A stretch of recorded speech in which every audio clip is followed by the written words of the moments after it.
All right, well, people are filling in. We'll go ahead and get started. Welcome. Today is Thursday, September 4th, 2025. And today we are talking about keeping it above board in the boardroom. And I'm really excited today to talk to you with our panelists right here. My name is Jim West. I'm the Associate Director at BioTools Innovator. And with me today is Ann Schultz at RealSeq Biosciences, Dan Calvo at Sequel, and Malcolm Gladwell at CDG Ventures. All of them have a really great background and experience with boards, and it's a topic that's near and dear to my heart. So let's go ahead and if we could do some introductions. Ann, please kick it off. Sure. Hello, I'm Ann Schultz, and I'm the COO and one of the founders of RealSeq Biosciences. We were a part of the BioTools Innovator Program, the cohort in 2022, which was really great for us. So I'm happy to be back. My background has essentially been in life science tools, research, and reagents. Nice to meet everybody. And I'm Dan Calvo, the CEO of Sequel. I have a ton of respect for founders. I don't have the intestinal fortitude or the intellect to do that. But as a CEO, I've come in now, I'm in my sixth CEO role in companies where I've come in behind the founder to hopefully make a success for the founders and the rest of the stakeholders. I've spent my early career, half of it, in larger companies like DuPont and PerkinElmer, and then started my CEO road tour. I'm going to have a book called The Hobo CEO. I'll let you know when that's out, and I'm excited to participate today. We'll have to bring you back when it's out, Dan. Exactly. I love that Hobo CEO. Hi, everyone. I'm Malcolm Kendall. I am the managing director of CDG Ventures, which is just a little consultancy, which I'm running in between jobs. I have 30 years of venture capital and startup experience, and have a lot of experience with boards, both as a founder, CEO, also as a director and investor. And so hopefully I can add some value today. Thank you. Well, I'm so glad to have you guys here. Thank you. And just a few notes. We do have a Q&A. So if you have a question, use the Q&A box to send those. We'll try to address those if we can. Today's format is going to be with the breakout rooms. So when we reach the end of our 60 minutes, we'll stop the live recording and we will join the breakout rooms. So without further ado, Malcolm, I would like you to kind of kick it off for us. Like, why should founders have and consider boards before they absolutely have to? I mean, sometimes the investors are like, yeah, you got to have a board, you got to do it. But like, what's the founder's perspective? Why should they have a board, and what's kind of the function of that board for a good company? I mean, my thought as I look at boards, and that extends from advisory boards to boards of directors, is I really don't want to screw this up. I'm all in. This is sort of a binary endeavor, and how can I set myself up for success? How can I build a winning team at all levels? And so that's sort of the starting point. It also takes a while to build a board. And so if you're not thinking about it and you're planning to raise funding in 6 months, you're already behind the curve. And finally, I think you want to do it right. You want to get the right level, right experts, right people that can help you make the venture successful. Okay. Dan, can you talk to us about the difference between an advisory board and a formal board of directors? I've heard of both of these, or a scientific advisory board. What are these things, and when do you think about them, and how do you sort of position Yeah, them? I mean, I've certainly used SAB, scientific advisory boards, and those tend to be a network, and I'm sure with a lot of technical founders on this call, you have familiarity with that, of experts, if you will, not just in the technology, but where that technology is going to be applied, from a scientific engineering application perspective, right? People that are at the leading edge and well-known KOLs that will help you in many ways. The advisory boards typically are meant, in my view, to augment the capabilities and skills of the founder or the founders. And again, in my experience, technical and financial advisors are required because nobody knows. And then that should then lead you to the potential to create a true board of directors that, short of having a lifestyle business, a family-owned lifestyle business, are, as Malcolm said, they're required. And so I think evolving from those first two to a board, not that everybody would go from one to the other, but it would, I think, create the environment with the founder and the rest of the small team that presumably you have, how to engage with that kind of expertise. And at the end of the day, if you're taking other people's money, you have to have a board. So I'll leave it there for now.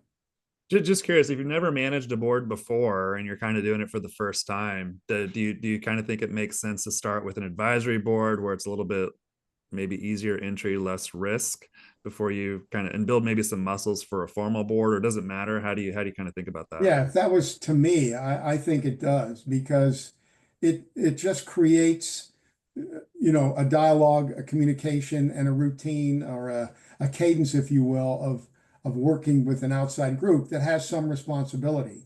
Advisors typically get maybe a small piece of the company, typically, at least in my background.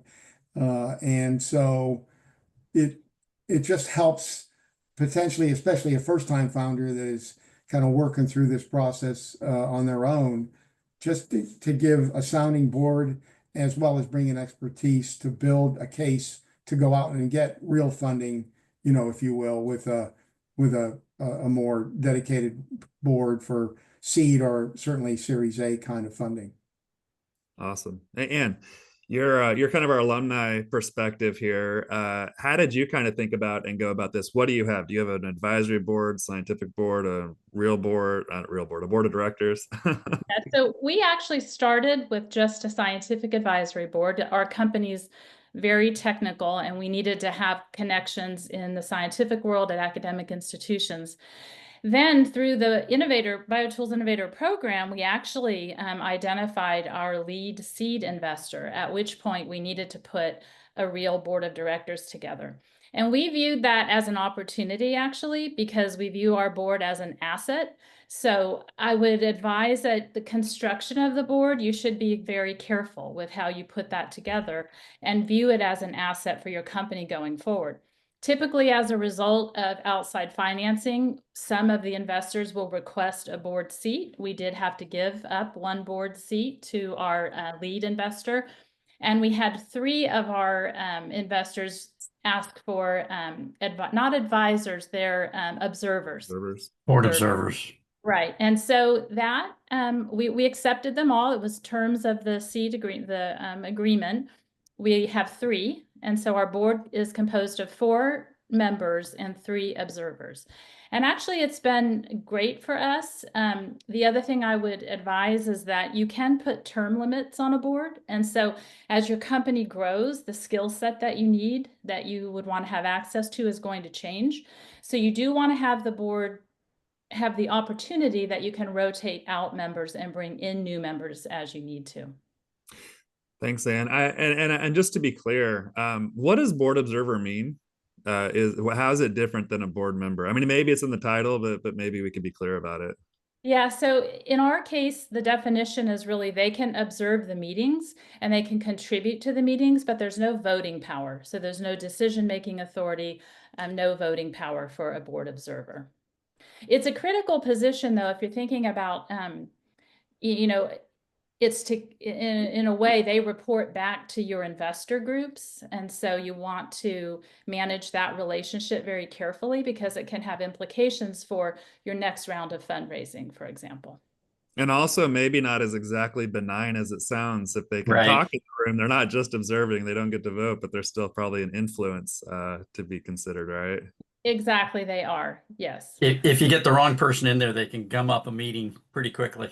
Yes. Yes.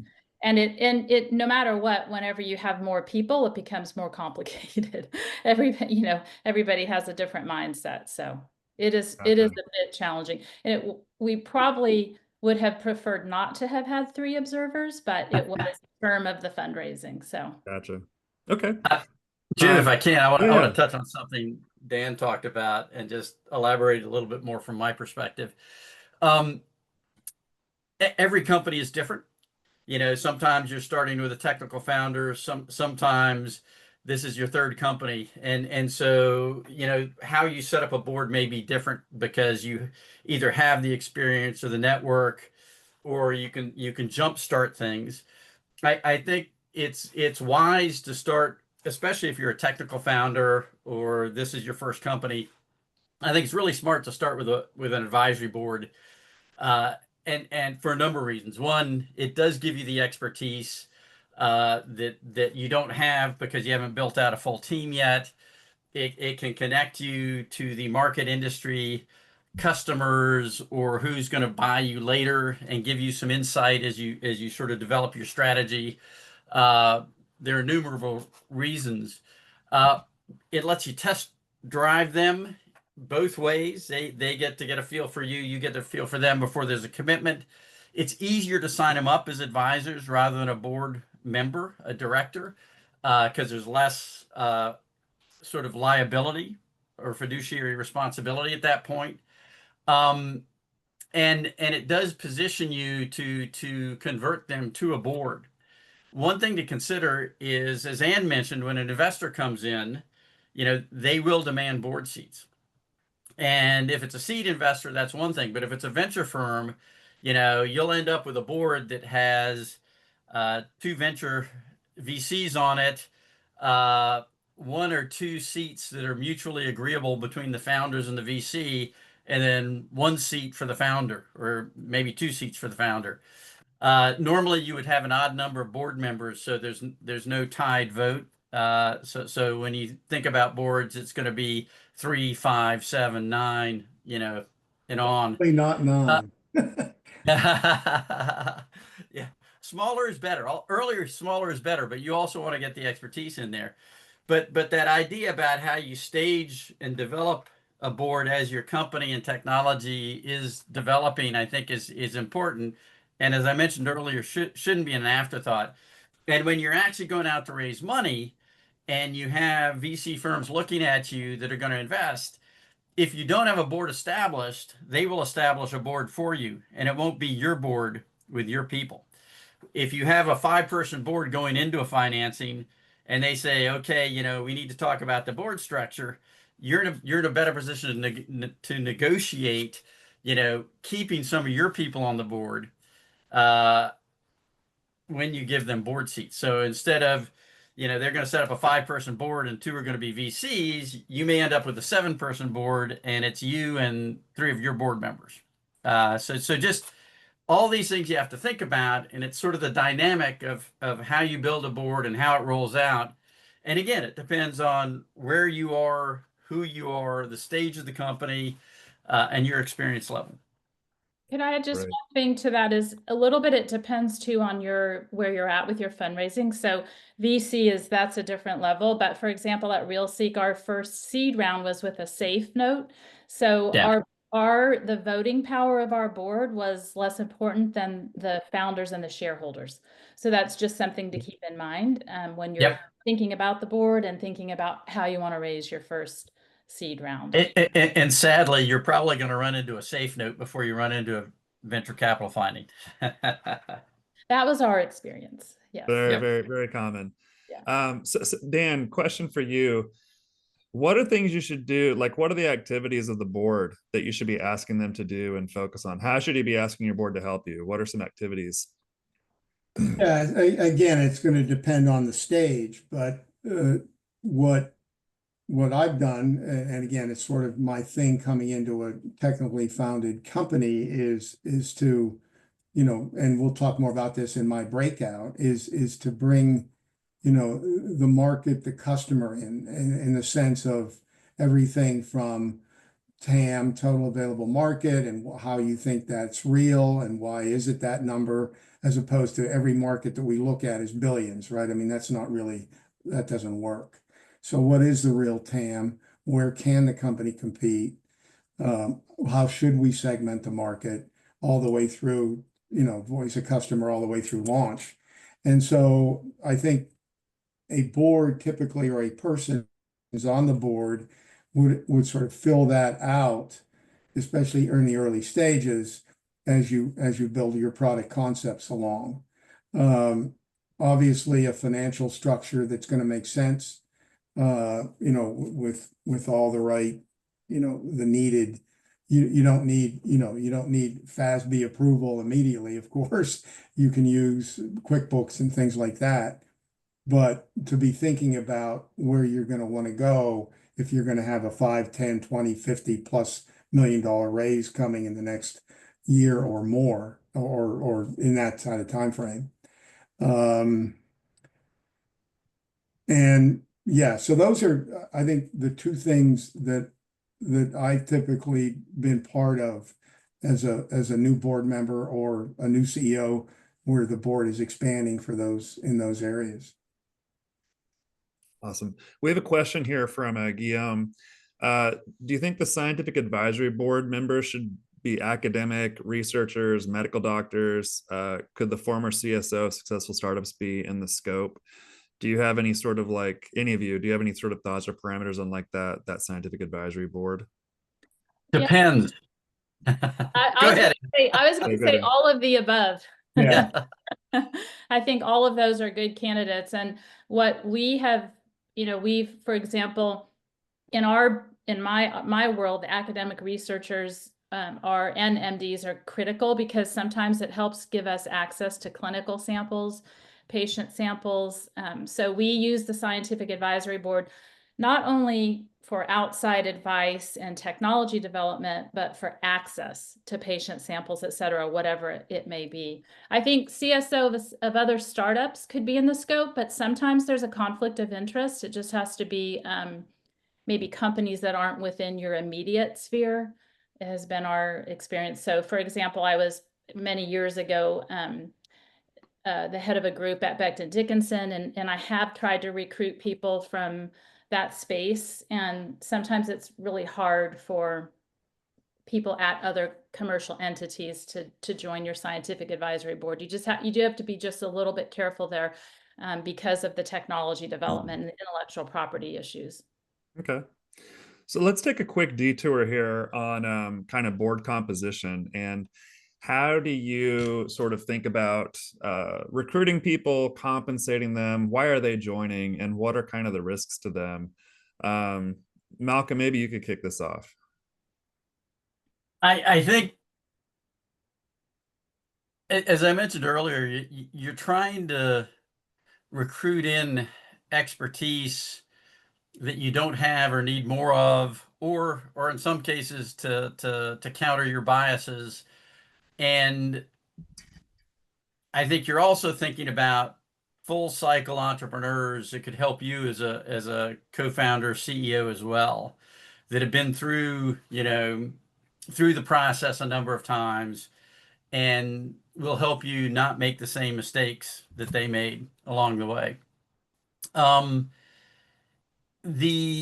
It depends on the company. You may need more sort of technical expertise, market expertise, business development, industry connections. The way I kind of look at it is, you want to represent the client or the customer. You really want, like Dan was saying, he goes in there and he's looking at the market and what's our real market? How are we going to segment it? Somebody that really understands that. So you should get Dan on your board. And then you're also thinking, okay, we're probably going to get sold to Becton Dickinson, right? So we're going to get Ann on our board. So somebody that has that experience and connections and can lob a phone call into the CEO or the head of business development that understands what you need to do or what they expect or want from you. Historically, like a long time ago, decades ago, you'd have a lawyer or an accountant on your board. for a startup, that's less important. If you're a public company, having somebody, out of a, big four accounting firm on your board is probably wise. And they can run your audit committee. But you need the expertise that you don't have, or you need to reinforce. And this all comes back to strategy at the end of the day, and we were talking about boards and board cycles and what you want boards to do. Strategy and risk mitigation are the two things I would say are probably the most important. Uh, and the strategy leads to the plan and the budget, right? And then you execute that, and then at the end of that is a performance review. Sorry, didn't turn off my phone. The in terms of recruiting them, your network, cold call them. The longer you have to build a relationship with, and not my last company, but the company before, I got a whole bunch of people in to do diligence before I joined as CEO. And the ones that said, Malcolm, I think it's a great idea, I turned around and I said, you thought this was a good idea. Now you got to come with me and help make this work. And so, that's another way, is get them to help you with diligence and build a relationship that way if they really like the opportunity. It can start with just simple advice. Hey, can I have 5 minutes of your time? I just want to run something by you. And so you're trying to get the best people that fit what you need and build a board that adds value across a whole bunch of different domains as you move forward. The other thing that's really important is they add reputational value. You get a lot of street cred from who you attract to your company, because these are smart people and can go work for any company. And if they decide they want to work with yours, when VCs, investors, potential partners, customers look and say, wow, so-and-so, Tony Fauci's involved with whatever your company, wow, that's big. So I think sometimes you start with your network, you try and build out from that. And as Ann said, there will be rotations as you grow. You would expect to need different expertise or to upgrade even. You're doing that with your management team as well. And they may do that with you as CEO eventually. And then investors will become involved, and they will drive a lot of that. So, while you have control to build the board you want, I would take advantage of it. Yeah, if I could just pick up on that, Jim, for a minute. So, one thing that I've seen, not just as the CEO coming in, but just in my 100 years in the industry, is, typically founders would start with friends, right? So you have a friend that did this, or a friend that did that, or a brother-in-law that did something else. And, I think you need to build beyond that, right? Because you don't want groupthink and, all those things that do happen in situations when people are too close in many ways. And so networking to find, frankly, somebody you didn't know and maybe heard through somebody else, I think is going to just improve the overall contribution of that person and the board to growing your company. One way to do this, and I've seen this done, I've done it, or I've been part of it, is the state bio councils. Every state has one, and they have networking events. So you don't have to wait for the big bio meeting. That's too big. But these state bio groups, whether it's Mass Bio, Mich Bio, others, those are good places where people hang around the hoop, and people that you can talk to. And if it's not them, it's somebody they know. That's great. And Jim, just to pick up, there was one part of that question I didn't address, is why do they do it? Right. Just gonna say that. Yeah. And you take that. You want to pick it up?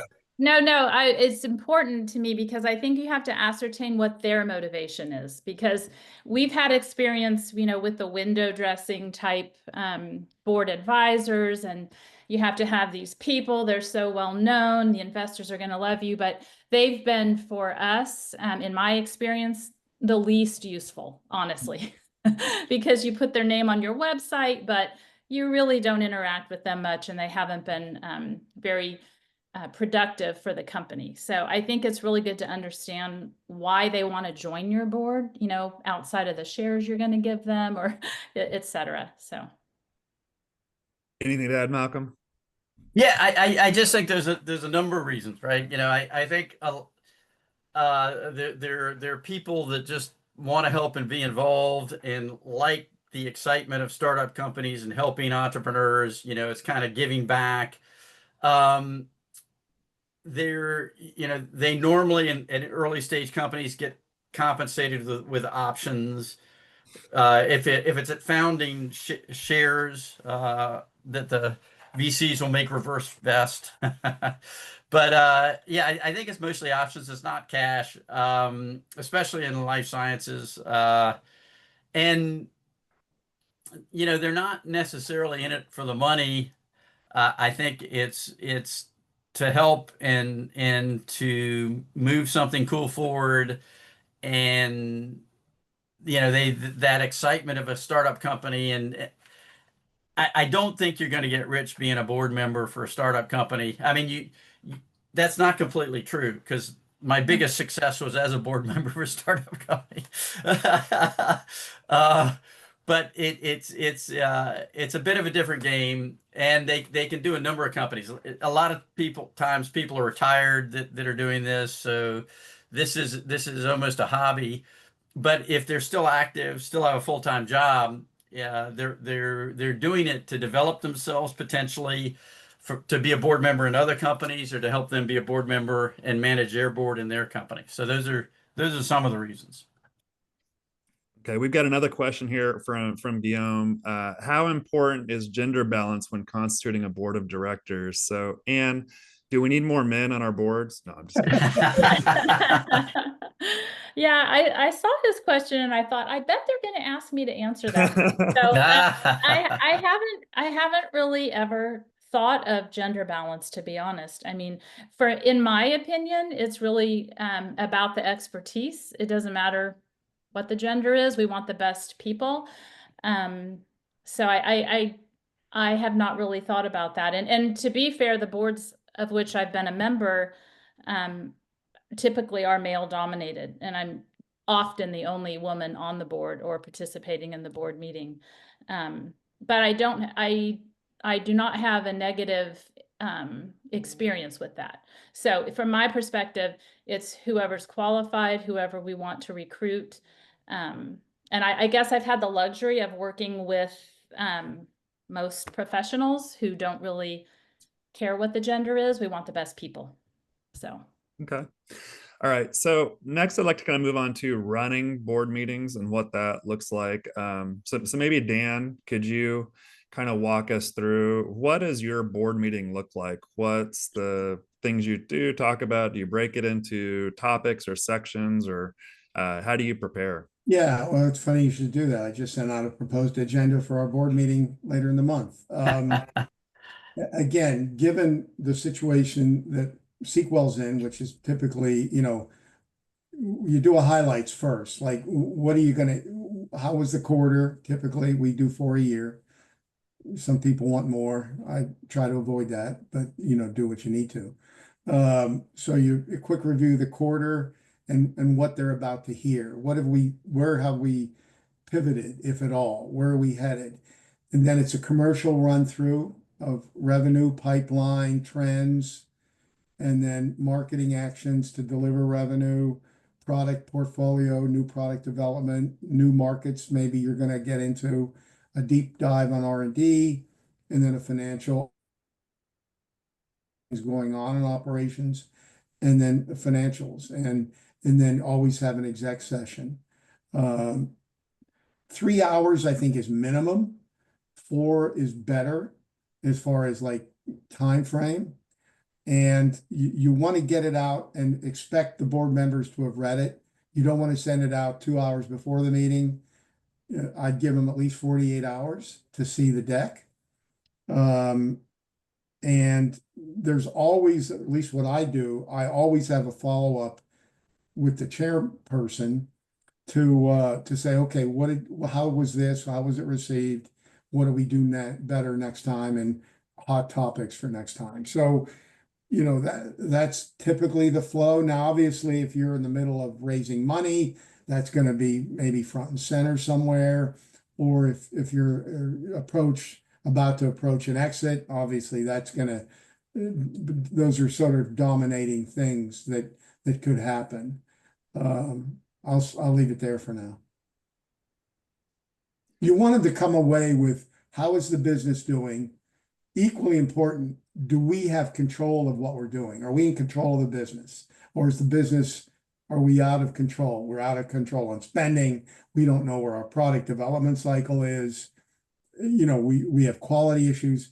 You want to succinctly convey confidence that we're on top of things, that we've learned things in the last X period of time, and that we're responding to those environments, because they change in a quarter. They don't change in a week, but they change in a quarter. And nobody likes delivering bad. I'll get back to you, Ann. Nobody likes to deliver bad news. Is there information you keep from the board? If we're going to miss, and again, believe me, I've had my share, and I'm going to miss a quarter by a significant amount, 10% or more, let's say, and it could be less depending on your situation. That will be told up front. There will be a separate communication. I don't deliver that at the board meeting. You've got to prepare them for that kind of cold water, whatever it might be, in this case, a revenue miss, or an accounting error that means we have $1 million less in the bank than I thought we did. You don't want that to be on an agenda item. It'll be an agenda item, but it'll be pre-vetted. And Credibility is everything. If they find that you're hiding something from them, you're screwed. That trust is broken. Yeah, that's a great point. Yeah. I was just going to follow a similar approach, but we actually send all of our materials out exactly 1 full week before the board meeting. We include the financial statements in those materials, as well as the slide deck, and anything else that happened in this material. We send that information out first. But we would also follow your protocol, Dan. If there was something very serious or debilitating, we would pre-inform the board members before the meeting. But we're very clear and straightforward with the information and the material that we provide. That sounds like a lot of work. Yeah, it is. That's why we only do it 4 times a year, same as Dan. It completely absorbs you and your management team. It's crazy. So I just want to bring one point up. Setting the agenda is really important, and working closely with your chairman to do that. Sometimes the chairman puts the agenda together. Most often than not, and certainly in early stage companies, the CEO puts the agenda together, and that drives a board meeting and makes it function. There's a number of things you need to in addition to updating on a quarterly basis, you do need to be thinking about, what's our strategic plan, and then approving the plan and the budget, and then managing risk as a board. All of that sort of falls into the sphere of responsibility for the board of directors. Yeah, I'll leave it right there. So yeah, just to pick up on that, when I talked about pivoting, that's what I was referring to, Malcolm. If there's an opportunity that has surfaced for whatever reason, and we actually are in the middle of that right now, it's good news for us. We will present why are we pivoting and what is that going to mean and how are we going to do it, right? And that's strategic. I don't mean we're going to go to a different trade show kind of thing. And so yeah, I agree. There was something else that came and went, and something Ann said, but I'll stop. So one other point there is, having a relationship with your chairman, that's really important. One, they may be mentoring the CEO, but you have to work together to really drive the agenda, and the business better than they do. But you need somebody that is looking through the lens of strategy and ensuring the company is doing what it should be doing.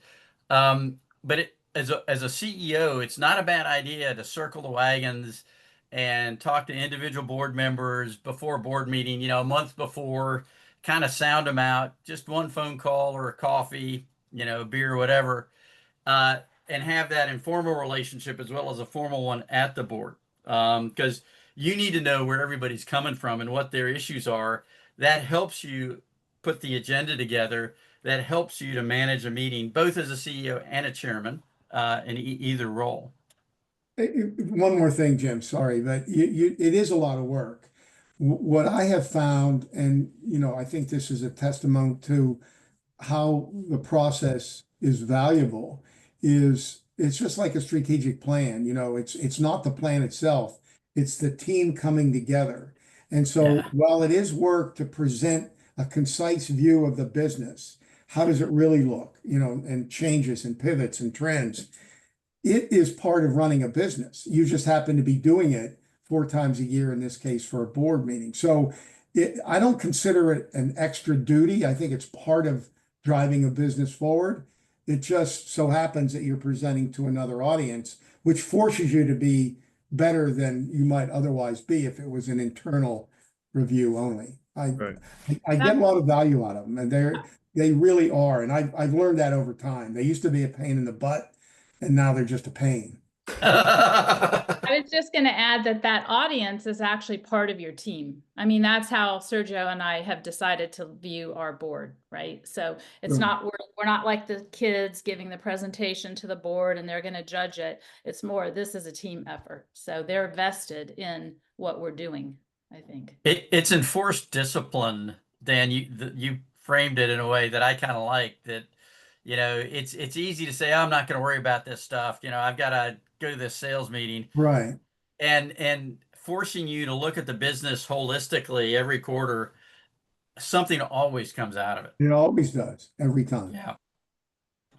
So, Okay. I'd like to, we kind of skipped over this, but I didn't want to miss it, which is when we're talking about the advisory boards versus the board of directors, is there a difference in fiduciary responsibility, and kind of can you talk to, maybe Malcolm, can you talk to the responsibility differences, the liability differences? What does it mean to take that on, and what does even fiduciary mean?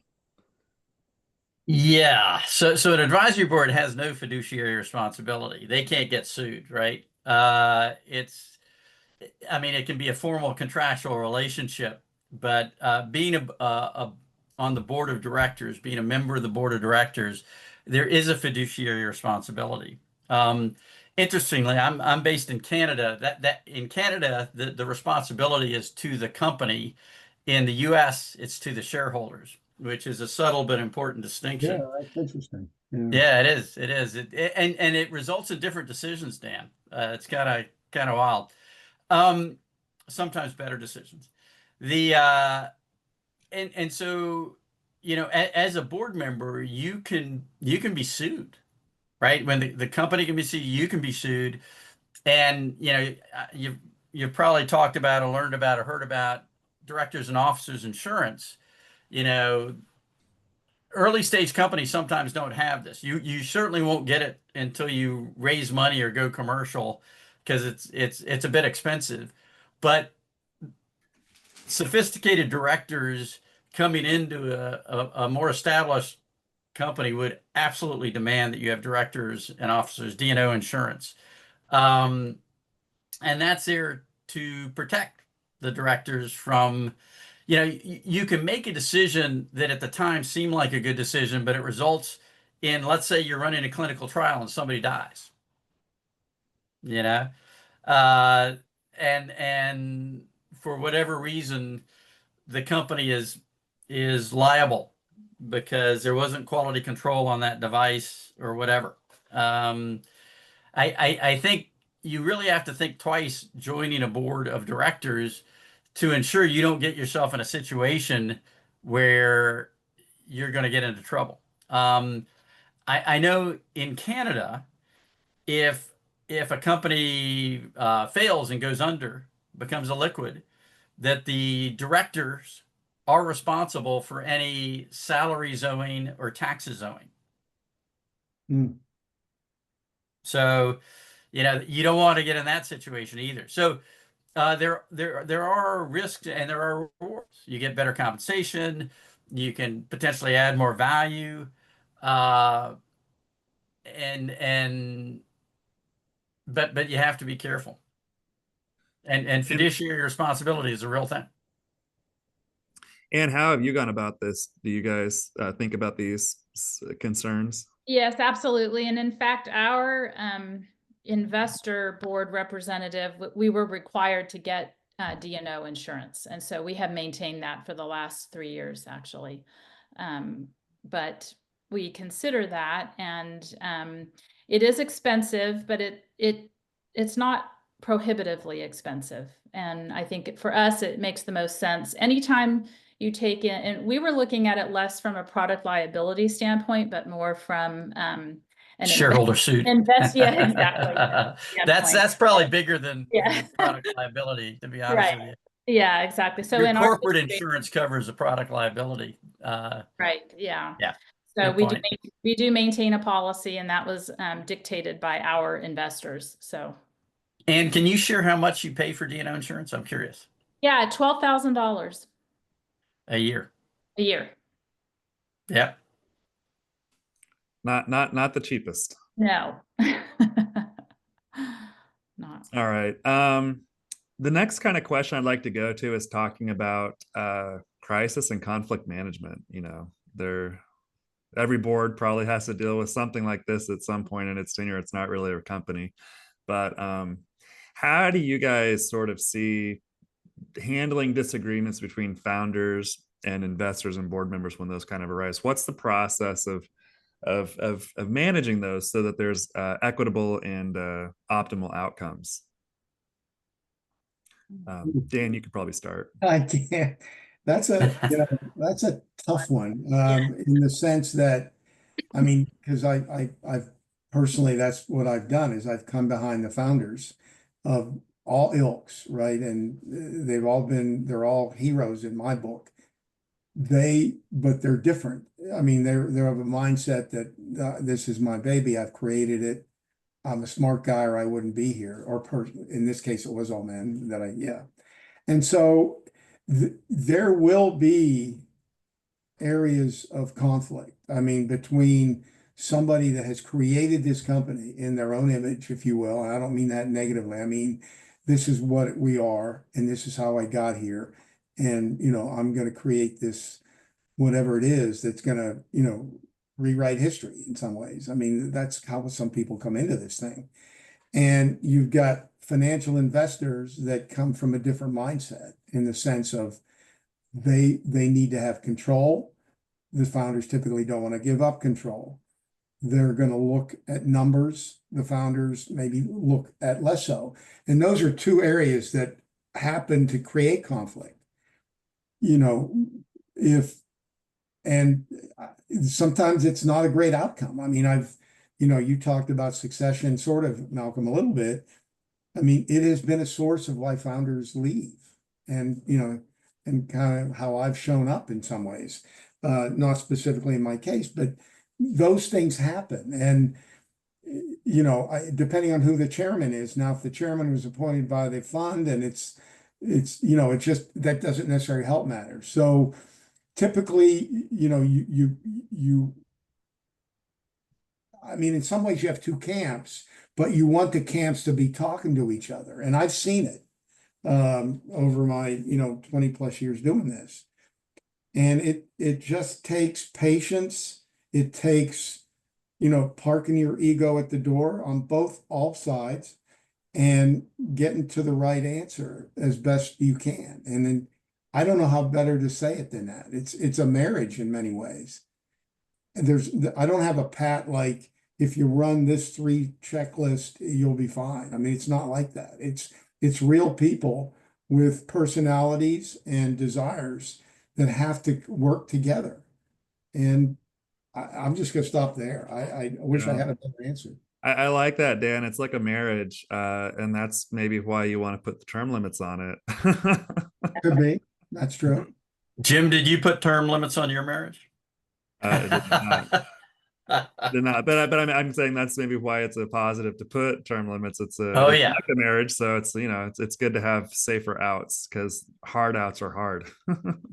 I think, go ahead, Ann, please. I was just going to say, I think as the company grows, in my experience, as it grows and evolves, and I've been an investor and also on the startup side, so I've seen it from kind of both directions. Each stage has an appropriate skill set, right? So, and often the founder doesn't recognize that maybe we've outgrown the founder's skill set, or the investors, for example, some of your seed investors, the company's outgrown their skill set. So I do also view it as a dynamic situation that does, as Dan points out, require a lot of negotiating. While things are going great, nobody cares, but when stuff hits the fan, as they say, that's when you really have to check, look at what's happening within the company and if you still have the right people in place. In my experience, some founders, they already know that the company hits a certain stage. They know they're not prepared to take it beyond that. I've worked with founders just exactly in that situation, but many of them, it's their baby, right? They own it, they love it. It's very difficult for them to give up control. And that's where the performance metrics are the key, because they don't lie. So either the company's doing well under that leadership situation, or it's not, and it's going to require some change. So Sophisticated investors will have that conversation before they put their money in, Well, I right? was just I going mean, to say, completely agree. it's coming. 99 times out of 100, it's coming. Yeah. And Yeah. so getting everybody's mindset around that earlier is just part of a smoother transition over time. And ultimately, so we want the company to be successful, the most successful, right? That's the the end, outcome we're that's looking the for. end game, sure. so the conflict comes from money, control, and ego, right? And I think Dan's right. Every situation is different, and if you're going to sort of mediate the situation, you've got to listen and understand each side and what they want and what they need.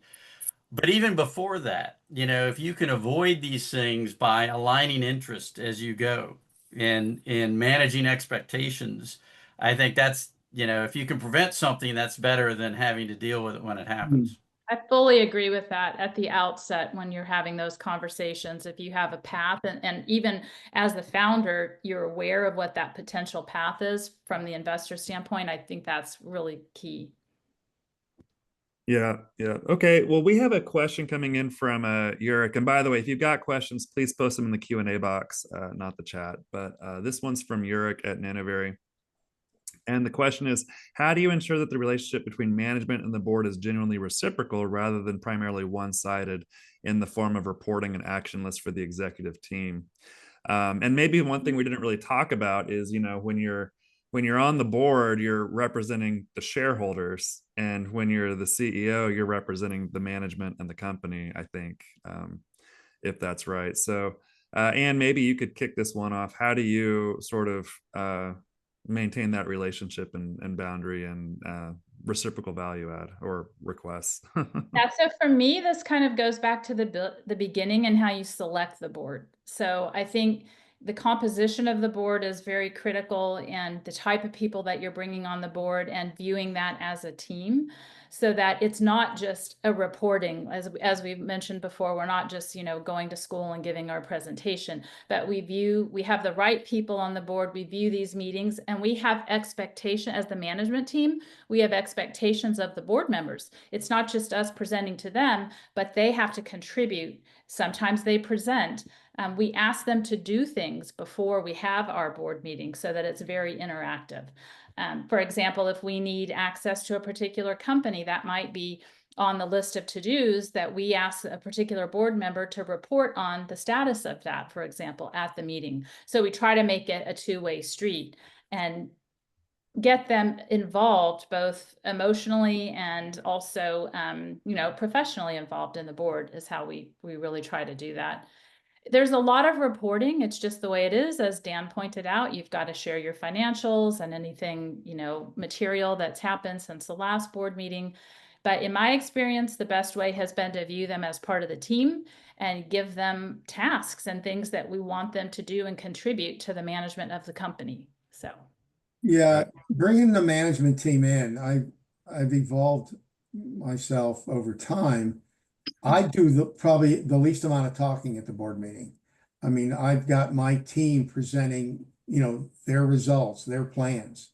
And they're cohesive, obviously, which is part of what we said before. There's good reasons to do these quarterly meetings, right? That have nothing to do with the board. They have to do with managing a business, working as a team, making sure that everything is integrated. And so that's how we run our board meetings. I mean, I've got my team in a 4-hour meeting. My presentation is left to the first 10 minutes, the last 10 minutes, and then the exec session. The rest of it is the team. Dan, I love that model where you're showing off your team, you're giving them experience, you're allowing the board members to see, to have that relationship. There may be board members that mentor some of your team. That too. I think that's an ideal way to do it. Recording in progress.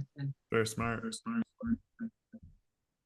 All right, so we have about 10 minutes left before we go to the private sessions. So I want to kind of talk about succession and transition. So we just kind of hinted at, at some point, whether the board replaces you from the investor side, or you just want to move on to something else, or the company gets sold at some point, you're gonna have to think about that transition succession plan. So when do you start thinking about this, and what's kind of the process to start there? Malcolm, maybe you could take this one. Wow. It really depends on the person. That mad scientist founder is never going to let go. And there's some mad scientists out there, and I'm pretty sure there's some mad scientists in this room. And nothing against mad scientists, they change the world, and Dan and I both love you. But I guess, Malcolm, if I can interrupt real quick, I think I hear what you're saying, but then if you've got a founder who's like, oh yeah, I'm totally open to being replaced, I have no problems with that. Is that also in its own way a red flag? Yeah, that's interesting. I would normally say no, but if they're itching to get out too quickly, then you got to wonder what's going on. You do want people that are committed to the business, committed to being successful, driven. I think it is, and talked about the different stages, and you need different people, and sometimes at the beginning of a company's life, you can't bring in the SVP of sales or the COO or the head of clinical development or whatever it is. You can't afford them. Sometimes you get them as consultants, sometimes you get them as advisors. You try and do with what you can to build a team, but there is a stage where when you hit 20 or 30 40 people, or you go from $5 to $15 million of revenue or whatever it is, where it gets more complicated, and you need to be more sophisticated, and you need to be more sophisticated, and you need to have a bigger, more mature, experienced team, and so they're going to be, in some cases, people can grow into that role. I mean, look at Bill Gates, right? But in other cases, they can't. And so I think you need to be aware of where the company is and what people's skills are.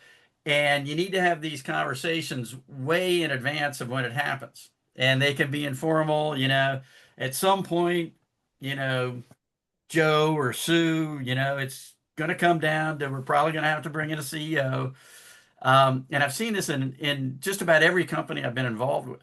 And I think Dan is right that a lot of times the scientific founder, the original founder, would or should get replaced. And again, there are exceptions to the rule, but I think you need to be realistic. And a lot of times they slot over into the CSO, CTO slot.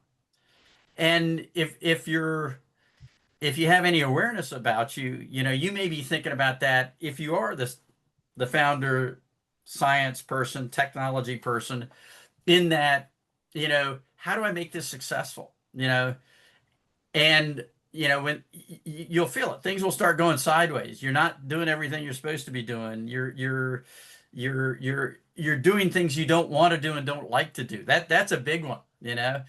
People bias towards what their strength is. And so, a scientific founder might want to go to scientific conferences, not investor conferences. But how the hell are you going to raise money?